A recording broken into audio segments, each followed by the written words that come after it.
खरी शिवसेना कोणाची हा निर्णय लागल्यानंतर ज्या काही प्रतिक्रिया उमटतायत त्या आपण सर्वच पाहतोय। नमस्कार, मी मनीषा इंगळे जोशी, तुम्ही पाहत आहात एम न्यूज।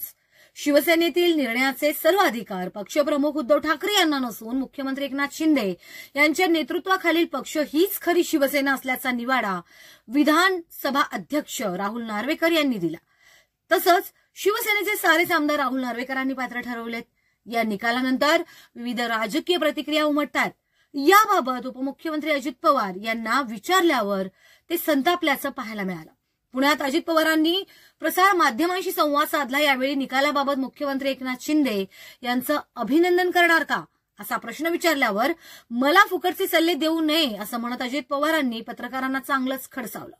त्याचबरोबर राहुल नार्वेकरांनी दिलेल्या निकालावर आपली प्रतिक्रिया काय हा प्रश्न जेव्हा त्यांना विचारला तो विचारल्यानंतर अजित पवार म्हणाले, जो निर्णय तुम्ही ऐकला तसा मीही ऐकलाय।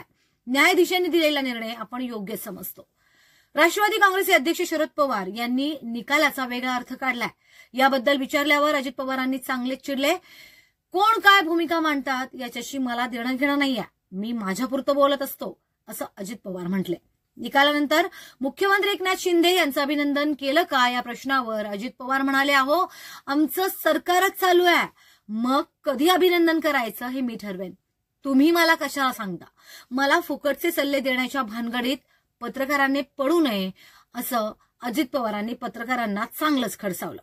माझा स्वभाव सरळमार्गी आहे, तुम्ही एखाद्याचं नाव घेत प्रतिक्रिया विचारता, मुळात कोण काय बोललं याच्याशी मला देणं घेणं नाहीये, त्यांचं मत त्यांनी व्यक्त केलेलं असतं, मी माझं मत मांडण्यासाठी बसलोय असं अजित पवारांनी स्पष्ट केलं। एवढंच नाही तर अजित पवार पत्रकारांना म्हणाले की आपल्याकडे वाचाळवीर भरपूर आहेत, रोज वाचाळवीरांना काहीतरी विधान केल्याशिवाय झोपच लागत नाही। आता प्रत्येक वाचाळवीराला उत्तर देणं हे माझं काम नाहीये, मला मिळालेल्या संधीच्या माध्यमातून लोकांचे प्रश्न आणि अडचणी सोडण्याचं काम मी करतोय असं अजित पवारांनी सांगितलं।